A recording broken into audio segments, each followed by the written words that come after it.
Graça e paz, meus queridos. Que privilégio mais uma vez estar aqui para poder ouvir a palavra do Senhor. Eu gostaria de pensar com vocês o texto da palavra do Senhor que está em João, o evangelho que João escreveu no capítulo 9. E logo no primeiro versículo, os 3 primeiros versículos, vamos ver em João capítulo 9, diz assim: Passando Jesus, viu um homem cego de nascença. Perguntar-lhe os de seus discípulos: Rabi, quem pecou, esse ou seus pais, para que nascesse cego? Respondeu Jesus: Ninguém lhe pecou, nem seus pais, mas foi para que nele manifestasse as obras de Deus. Bem, nesse texto, nós vemos já de cara algumas coisas que podemos aprender. Primeiro, é que no pensamento dos discípulos, a enfermidade daquele rapaz, daquele homem, que era cego de nascença, a Bíblia já coloca aqui, já no primeiro verso, que aquele homem era cego de nascença. E na cabeça dos discípulos, na compreensão dos discípulos, ele tinha essa deficiência porque ele poderia ter cometido algum pecado, algum erro, ou os pais desse rapaz poderiam ter cometido algum pecado. E hoje eu vejo muitas pessoas que têm esse pensamento, que atribuem uma deficiência, que atribuem um problema a um pecado, a um desvio de conduta, ou da própria pessoa, ou como se houvesse ali algum tipo de maldição hereditária. É fato que não cremos em maldição hereditária, que não existe maldição hereditária, principalmente para aqueles que estão em Cristo Jesus. Toda a maldição foi quebrada. Mas há pessoas que acreditam dessa forma e acabam atribuindo o mal, o problema, ou a deficiência, ou o problema, a um tipo de pecado, ou a uma maldição hereditária, como falei, não há. Essa era a cabeça dos discípulos. E Jesus já de cara fala para eles: não há maldição hereditária, não foi os pais desse rapaz que pecou.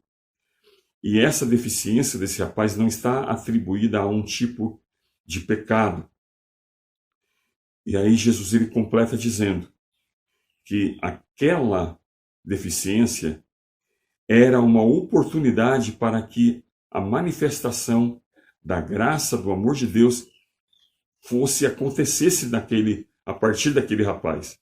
Ou seja, a graça de Deus, o poder de Deus, a misericórdia, o amor de Deus iria se manifestar por conta daquela deficiência.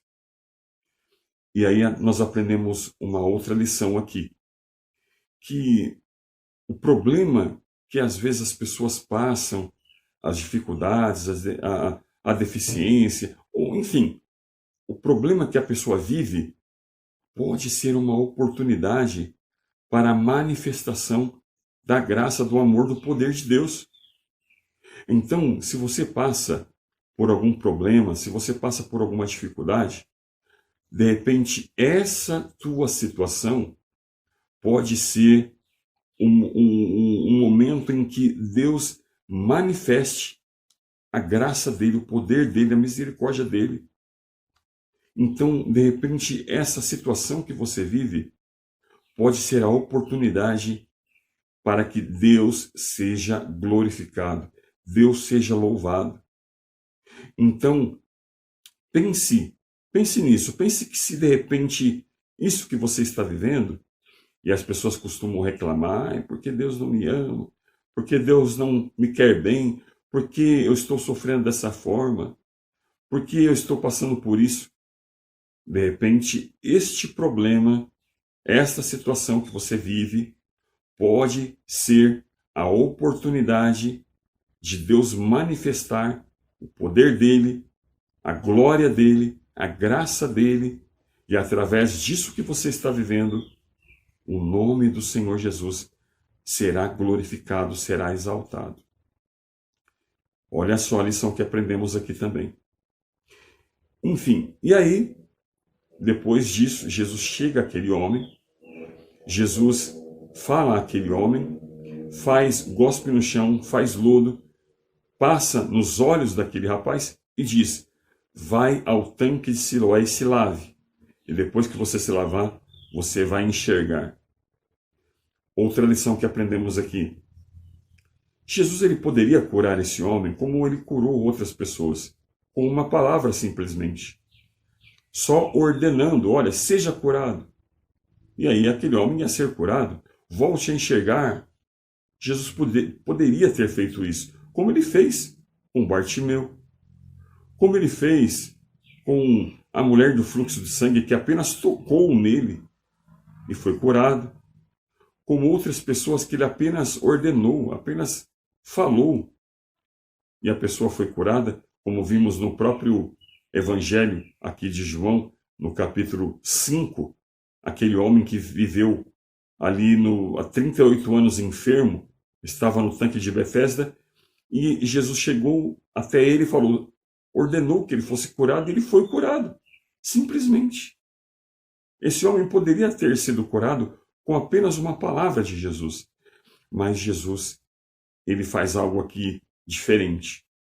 Ele gospe no chão, faz ali um pequeno lodo, passa nos olhos do homem e pede para que esse homem se lave em um tanque que não ficava tão perto daquele lugar.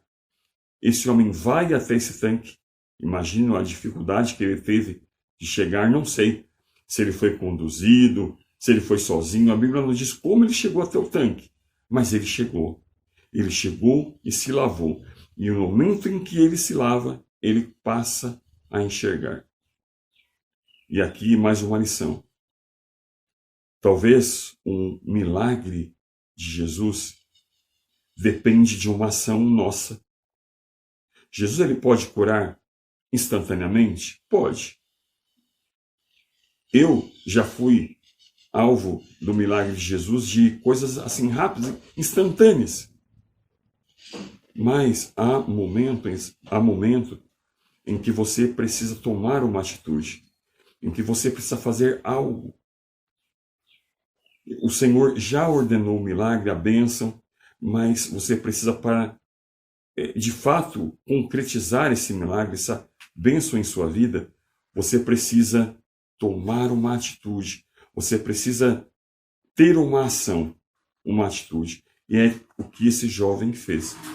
Esse jovem, ele recebeu previamente a cura de Jesus, mas para que isso fosse efetivado, ele teve que tomar uma atitude, ir até o tanque e se lavar. E ao momento em que ele fez isso, no momento em que ele obedeceu uma ordem de Jesus, que ali foi uma obediência, Jesus disse, vai até o tanque, e ele foi. E por conta dessa obediência, ele voltou a enxergar.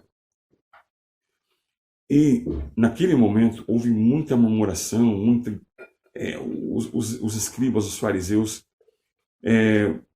começaram a murmurar, como que você foi curado? De que maneira? Não sei como fui curado. Um homem chegou até mim, me pediu para eu me lavar, eu fui, me lavei e estou vendo. Era esse o testemunho desse homem. Era essa a declaração desse homem. Como que você voltou a chegar? Não sei. Eu só simplesmente recebi uma ordem, obedeci essa ordem e estou vendo. Sabe o que eu vejo nisso? Tem pessoas que recebem o milagre de Jesus, mas talvez não conheça de fato o próprio Jesus que a curou. Quantas bênçãos você já recebeu? Quantas coisas maravilhosas você já presenciou ou já viveu? E de repente, nós que somos alvo da graça, alvo da misericórdia, alvo do milagre de Deus, nós que somos alvo de tudo isso, talvez não conhecemos tanto o Senhor como deveríamos conhecer. Nós que vivemos o milagre, nós que vivemos a graça, nós que somos alcançados pela misericórdia, pelo perdão de Deus, talvez nós conhecemos pouco esse Senhor que nos liberta, que nos cura, que nos perdoa. Já parou para pensar nisso? Será que você conhece tão bem o Senhor que te perdoou? Será que você conhece tão bem o Senhor que te curou? Talvez você conhece tão bem o Deus que te tirou da escravidão, que te tirou do mundo, que te perdoou, que te purificou, que te tirou de um mundo de trevas, do inferno, e te trouxe para a luz, para a salvação. Será que você conhece bem esse Deus, esse Senhor?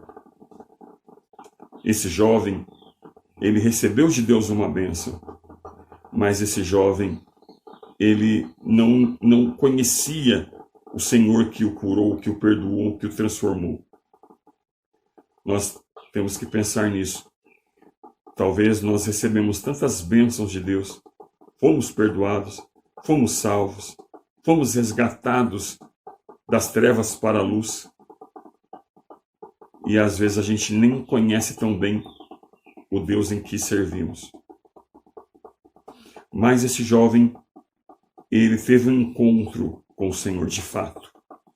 Depois em que ele foi questionado e até excluído da sinagoga, ele andando ali, talvez, eu não sei como ele estava, talvez triste, talvez, não sei, porque havia sido excluído da sinagoga.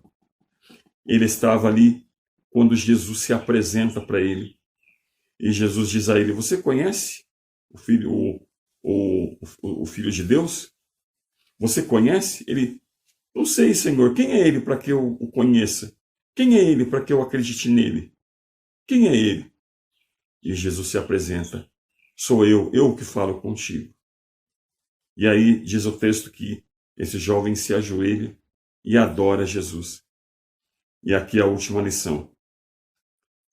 Nós precisamos de fato conhecer, ter um encontro pessoal com o Senhor, para que de fato a nossa adoração seja verdadeira, seja sincera.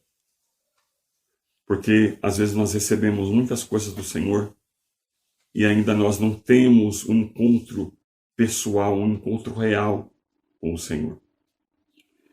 Então, pense nisso. Ore, busque ao Senhor para que Ele se revele a você, para que você tenha um encontro de fato, um encontro verdadeiro, um encontro pessoal com o Senhor, para que você veja, perceba, sinta que a presença do Senhor em sua vida, o agir de Deus na sua vida. Busque um encontro pessoal.